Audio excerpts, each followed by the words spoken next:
ಈಗಾಗಲೇ ಮೊನ್ನೆ ಸನ್ಮಾನ್ಯ ಇವನ್ನ ಕಡೆಯವರು ಭಾಳ ಸ್ಪಷ್ಟವಾಗಿ ಸಂಪೂರ್ಣ ವಿಷಯವನ್ನು ತಿಳಿಸಿದ್ದಾರೆ.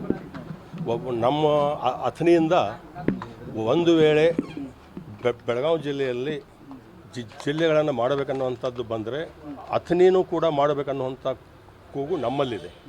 ನಾವು ಕೂಡ ಅಥಣಿನ ಜಿಲ್ಲೆ ಮಾಡಬೇಕನ್ನುವಂಥದ್ದನ್ನು ನಾವು ಪ್ರಸ್ತಾವನೆ ಕೊಡ್ತಾ ಇದ್ದೀವಿ. ಈಗ ಯಾವ ಇದು ಅಥಣಿ ಡೆವಲಪ್ಮೆಂಟ್ ಆಗಿದೆ ಸರ್? ಸಾಕಷ್ಟು ಡೆವಲಪ್ಮೆಂಟ್ ಆಗಿದೆ. ಅದರಲ್ಲಿ ವಿಶೇಷವಾಗಿ ಮಹಾರಾಷ್ಟ್ರ ಗಡಿಯಲ್ಲಿದೆ. ನಮ್ಮದು ಅಥಣಿ ಕೊಟ್ಟಲ್ಗಿ ಲಾಸ್ಟ್ ಬೌಂಡ್ರಿ ಇದ್ದಾಗ ಅಥಣಿಯಿಂದ ಕೊಟ್ಟಲ್ಗಿ 40 ಕಿಲೋಮೀಟರ್, ಅಥಣಿಯಿಂದ ಬೆಳಗಾಮು 150 ಅಂದರೆ 190 ಕಿಲೋಮೀಟರ್. ನನ್ನ ಮತಕ್ಷೇತ್ರ ಬಿಜಾಪುರ ಬೌಂಡ್ರಿಗೆ ಮಹಾರಾಷ್ಟ್ರ ಬೌಂಡ್ರಿಗೆ ಹತ್ಕೊಂಡಾಗ ಆಡಳಿತಾತ್ಮಕವಾಗಿ ಮಾತ್ರ ಬೆಳಗಾಮದಲ್ಲೇ ಸಂಪರ್ಕ ಇದ್ದೀವಿ.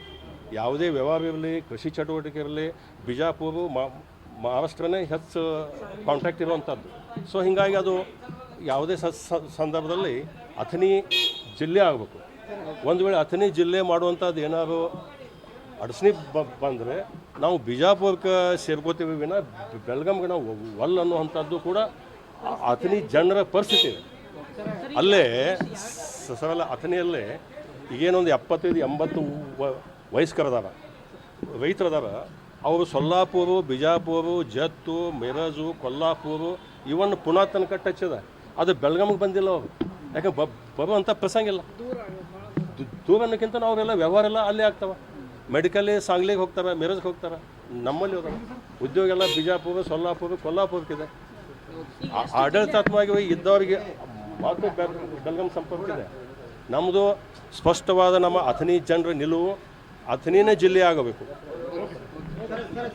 ರಾಜ್ಯಾಧ್ಯಕ್ಷ ಬದಲಾವಣೆ ಆಗಬೇಕಂತ ನಿಮ್ಮದೆಲ್ಲ ಹೋರಾಟ ಇತ್ತು ಸರ್. ಅದು ಹೋರಾಟನಲ್ಲ, ಯಾವುದೂ ಅಲ್ಲ. ಯಾವುದೇ ಸಂದರ್ಭದಲ್ಲಿ ಭಾರತೀಯ ಜನತಾ ಪಕ್ಷದ ವರಿಷ್ಠರು ಎಲ್ಲರನ್ನ ವಿಶ್ವಾಸಕ್ಕೆ ತೆಗೆದುಕೊಂಡು ಪಕ್ಷವನ್ನು ಕಟ್ತೀವಿ. 2028ರಲ್ಲಿ ಭಾರತೀಯ ಜನತಾ ಪಕ್ಷ ಅಧಿಕಾರಕ್ಕೆ ಬರೋದು ನಿಶ್ಚಿತ. ಯಾವುದೇ ನಿರ್ಣಯವನ್ನು ಹೈಕಮಾಂಡ್ ಅವ್ರು ತಗೋದು. ದಿಲ್ಲಿ ಒಳಗೆ ತಗೋತಾರೆ ನೋಡಿ. ಹೈಕಮಾಂಡು ನಮ್ಮಲ್ಲಿ ಪ್ರಜಾಪ್ರಭುತ್ವ ವ್ಯವಸ್ಥೆ ಇದೆ ಭಾರತೀಯ ಜನತಾ ಪಕ್ಷದಲ್ಲಿ. ಅವರು ಎಲ್ಲರನ್ನ ವಿಶ್ವಾಸಕ್ಕೆ ತೆಗೆದುಕೊಂಡು ಮಾಡ್ತಾರೆ.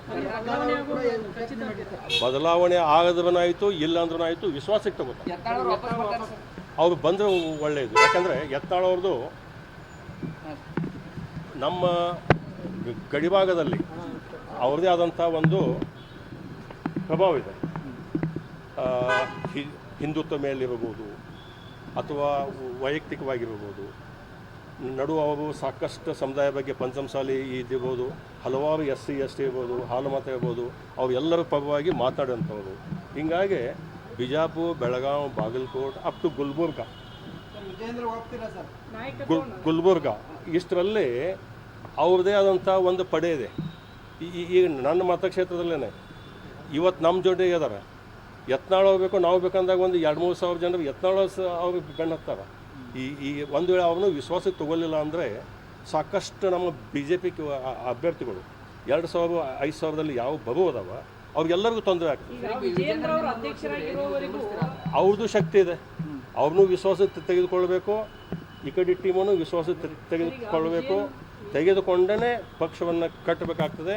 ಇದನ್ನು ಹೈಕಮಾಂಡ್ದವರು ಭಾಳ ಸೂಕ್ಷ್ಮವಾಗಿ ಗಮನಿಸಿ ಸೂಕ್ತ ನಿರ್ಧಾರವನ್ನು ತೆಗೆದುಕೊಳ್ತಾರೆ.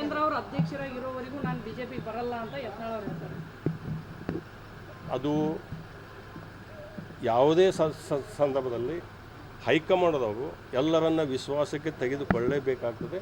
ತೆಗೆದುಕೊಳ್ತಾರೆ. 28ಕ್ಕೆ BJP ಅಧಿಕಾರದಲ್ಲಿ ಬರ್ತದೆ. Thank you.